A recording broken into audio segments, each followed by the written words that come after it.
Tollywood daring and dashing director Sandeep Reddy Vanga ప్రస్తుతం ప్రభాస్తో spirit అనే సినిమా చేస్తున్నారు.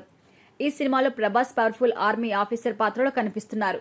స్పిరిట్ సినిమాని సందీప్ రెడ్డి భద్రకాళి పిక్చర్స్ బ్యానర్ పై నిర్మిస్తున్నారు. ప్రజెంట్ ప్రభాస్ ఇతర సినిమాల షూటింగ్ లో బిజీగా ఉండడంతో సందీప్ రెడ్డి ప్రీ ప్రొడక్షన్ పనులు సైలెంట్ గా స్టార్ట్ చేశారు. ఇందులో భాగంగా క్యాస్ట్ అండ్ క్రూని కూడా సెట్ చేసే పనిలో ఉన్నారు. అయితే స్పిరిట్ లో ప్రభాస్ కి విలన్ గా కోలీవుడ్ స్టార్ హీరో విజయ్ సేతుపతిని సెలెక్ట్ చేసినట్టుగా తెలుస్తోంది. ఇదే క్రమంలో ఇప్పటికే విజయ్ కి సందీప్ రెడ్డి స్పిరిట్ స్టోరీ వినిపించగా విజయ్ కూడా వెంటనే ఓకే చెప్పినట్టుగా తెలుస్తోంది. అయితే షూటింగ్ జూన్ లో స్టార్ట్ కాబోతుందట. దీంతో 90 రోజుల పాటు ముంబై, హైదరాబాద్, ఇతర ప్రాంతాల్లో షూటింగ్ చేయబోతున్నారు. అయితే స్పిరిట్ లో విజయ్ సేతుపతి విలన్ గా నటిస్తున్నట్టు రూమర్లు రావడంతో సోషల్ మీడియాలో అప్పుడే హైప్ అయితే క్రియేట్ అయింది.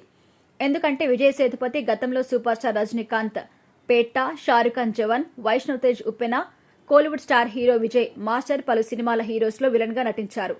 ఈ సినిమాలన్నీ బ్లాక్ బాస్టర్. దీంతో ప్రభాస్ కి ఉన్న క్రేజ్ ని విజయ్ తో సినిమా అంటే బాక్సాఫీస్ షేక్ చేస్తుందని ప్రభాస్ ఫ్యాన్స్ అంటున్నారు. కానీ స్పిరిట్ లో విజయ్ విలన్ గా చేస్తున్నట్టు వినిపిస్తున్న వార్తలపై ఇంకా క్లారిటీ అయితే రావాల్సి ఉంది. ఈ విషయం ఇలా ఉండగా ఇటీవల విజయ్ సేతుపతి నటించిన మహారాజా విడుదలై పార్ట్ 2, తెలుగులో విడుదల 2 సినిమాలు బాగా ఆకట్టుకున్నాయి. ప్రస్తుతం విజయ్ సేతుపతి భాషతో సంబంధం లేకుండా అన్ని సినిమా పరిశ్రమల్ని కవర్ చేస్తూ నటిస్తున్నారు. విజయ్ సేతుపతి